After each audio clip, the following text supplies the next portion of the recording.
যে আমরা এই পোশাক পরে একদিনও বেরোতে চাই না। আমি জানি আপনারা হয়তো আমাকে পছন্দ করবেন না, কিন্তু দেশে বিদেশে আপনারা দেখছেন কি, দয়া করে দেশটাকে ভাগ করেন, দেশটাকে নষ্ট করেন না। কারণ জানি না, আমি জানি যে এটা পুলিশের নিজেরাই বলেছে এটা আমাদের কলঙ্কিত একটি, সবাই যে খারাপ তা তো না। আমি কি বলতে পারবো যে সব খারাপ? 100% পুলিশ খারাপ ছিল, সবাই দানব হয়ে গেছিলো। এখন তো তাদের রিয়েলাইজেশন হচ্ছে যে হোয়াট দে হ্যাভ ডান। এবং আমাকে যেটা তারা নিজেরাই বলছে যে আমরা এই পোশাক পরে একদিনও বেরোতে চাই না।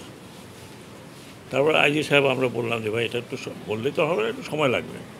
ওরা বলে আমরা এখন, আমি ওই কালকে দেখলাম যে এই ট্রাফিক পুলিশ, শুধু পুলিশের একটা জ্যাকেট পরে দাঁড়িয়ে আছে রাস্তায়। তো তাদের মধ্যে তো একটা উপলব্ধি হয়েছে, তারা তো এখন দেখছে যে what they have done, they have not done. তাদেরকে দিয়ে করানো হয়েছে, কী করানো হয়েছে।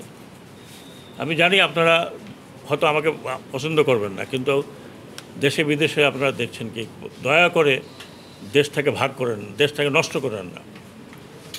অনেক কষ্ট করে স্বাধীনতা হয়েছে, স্বাধীনতা ধরে রাখতে খুব ডিফিকাল্ট। আশেপাশে আমি নাম বলতে চাই না, আশেপাশে দেখেন কি অবস্থা, সেটা আমরা পরে। হ্যাঁ, আরে ভাই, একজনকে বললো আপনি দোষী, আমি কি ঝাঁপাই আপনার গলা ধরতে পারবো? ইনকোয়ারি লাগবে না? তাদের অবস্থান আপনাদের জানা আছে কিনা? বের হবে, ডেফিনেটলি বের হবে।